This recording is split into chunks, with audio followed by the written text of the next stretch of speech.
everybody, again we welcomes you in season classes. So friends, आज फिर से हम लेके आ गए हैं एक बहुत ही important टॉपिक जो है हमारा ऑक्सीजन चक्र.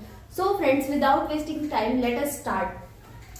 तो अगर हम ऑक्सीजन चक्र को कर रहे हैं तो हमें ये भी पता होना चाहिए कि हम इस चक्र को क्यों पढ़ रहे हैं, या फिर ऑक्सीजन का महत्व क्या है, या फिर यह किन किन कामों में, जैसे सांस लेने में हम ऑक्सीजन का उपयोग करते हैं तो यह किन किन कामों में उपयोग में लाई जाती है.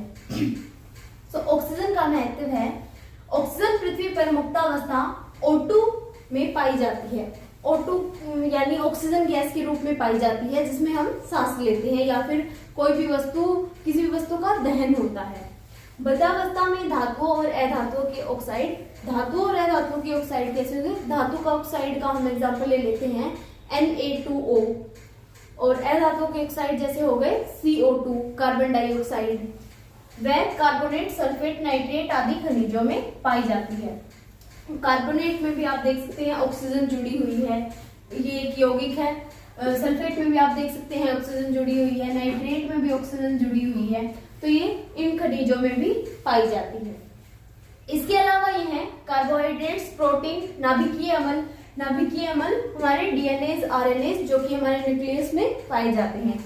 और कार्बोहाइड्रेट्स हमें पता ही है, हमें जो फल हैं, सब्जियां हैं, उनसे हमें प्राप्त होते हैं. प्रोटीन हमें दालों से प्राप्त होता है, पल्सेस से.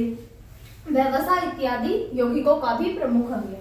वसा, फैट्स हो गए हमारे, इत्यादि यौगिकों का भी प्रमुख अंग है, यानी ऑक्सीजन जो है इनमें पाई जाती है. अब हम ऑक्सीजन चक्र की डेफिनेशन देख लेते हैं. इस जैव रासायनिक चक्र में ऑक्सीजन वायुमंडल, जलमंडल व स्थल मंडल में मौजूद, यानी ऑक्सीजन जो है हमें यहाँ से पता चलता है कि जैव रासायनिक चक्र जो है ऑक्सीजन है.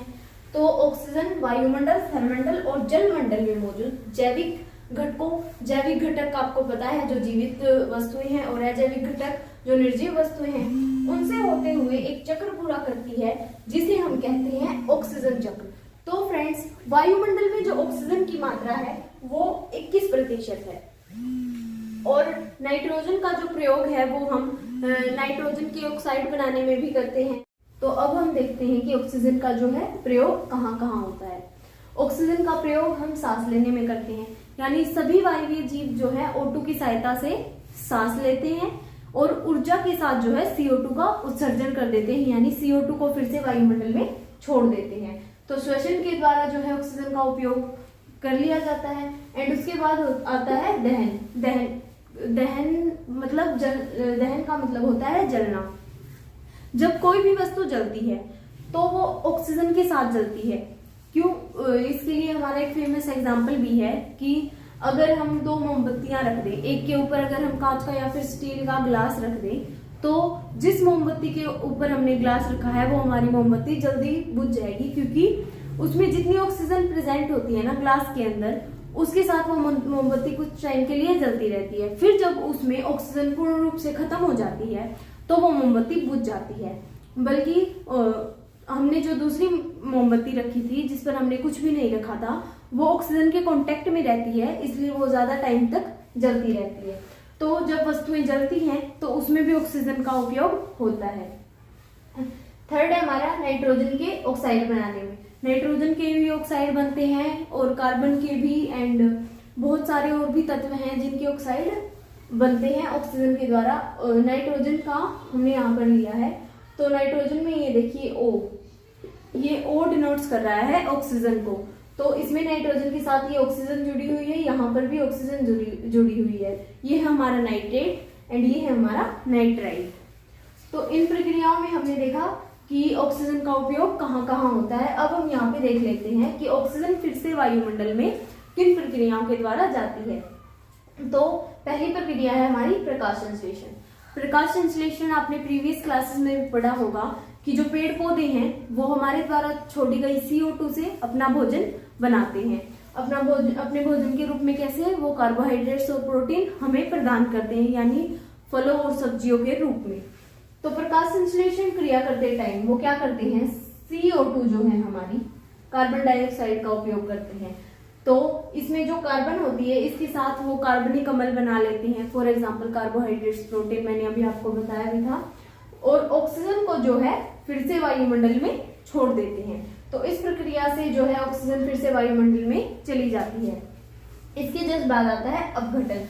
अपघटन प्रक्रिया में क्या होता है, जो मृत जीव जंतु होते हैं हमारे, यानी जब जीव जंतु मर जाते हैं तो पृथ्वी पर जो सूक्ष्म जीव या फिर कवक होते हैं वो उसका क्या कर देते हैं, अक्षय कर देते हैं, यानी उसको टुकड़ों में तोड़ देते हैं।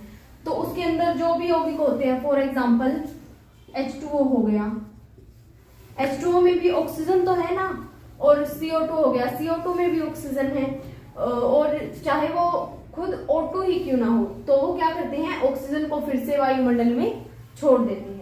तो इसके द्वारा हमने जाना कि ऑक्सीजन जो है किन प्रक्रियाओं में उपयोग होता है ऑक्सीजन का, या फिर किन प्रक्रियाओं में वो पुनः वायुमंडल में जाती है। तो इसको अब हम डायग्राम की सहायता से समझ लेते हैं, जिससे ये हमारा टॉपिक जो है और अच्छे से क्लियर हो जाता है। चलिए अब हम ऑक्सीजन साइकिल को डायग्राम की हेल्प से समझ लेते हैं।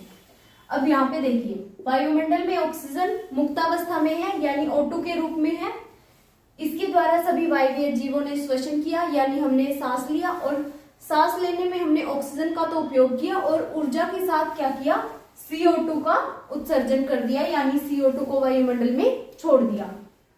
और इसके साथ ही H2O का भी निर्माण होता है। H2O का निर्माण कैसे, जो हमारे शरीर में उपस्थित ग्लूकोज है उसका भोजन की उपस्थिति में जो है CO2, H2O, इन दोनों का निर्माण होता है, और साथ ही साथ ऊर्जा का भी निर्माण होता है। और H2O एंड जब हमने वायुमंडल में CO2 छोड़ी तो CO2 के द्वारा प्रकाश संश्लेषण की क्रिया हुई। हमें पता है सभी जीव जंतु प्रकाश संश्लेषण के द्वारा अपना भोजन बनाते हैं। तो प्रकाश संश्लेषण से फिर जो जीव जंतु है उन्होंने कार्बन से तो क्या किया, कार्बनिक अम्ल अपने अपने बना लिए, और जो ऑक्सीजन थी उसको फिर से वायुमंडल में छोड़ दिया। अब यहाँ पे फिर से देखते हैं, जब हमने श्वसन किया तो हमने H2O का भी निर्माण किया। H2O से क्या हुआ, फिर से प्रकाश संश्लेषण की क्रिया हुई। फिर से प्रकाश संश्लेषण में हमारा कार्बन डाइऑक्साइड तो सहायक है ही, साथ के साथ H2O यानी पानी और कार्बन डाइऑक्साइड दोनों ही चीजें इसमें सहायक होती हैं। तो जो H2O और CO2 हमने उपयोग की, H2O से क्या हुआ, प्रकाश संश्लेषण हुआ एंड कार्बोहाइड्रेट्स बने, और CO2 में क्या हुआ, जो वायुमंडल में O2 फिर से चली गई। देन इसके बाद आता है हाइड्रोकार्बन। हाइड्रोकार्बन क्या हो गए, जैसे हमारे पेट्रोलियम, डीजल या फिर जो जो वस्तुएं जल सकती हैं वो सब हाइड्रोकार्बन की कैटेगरी में आती हैं।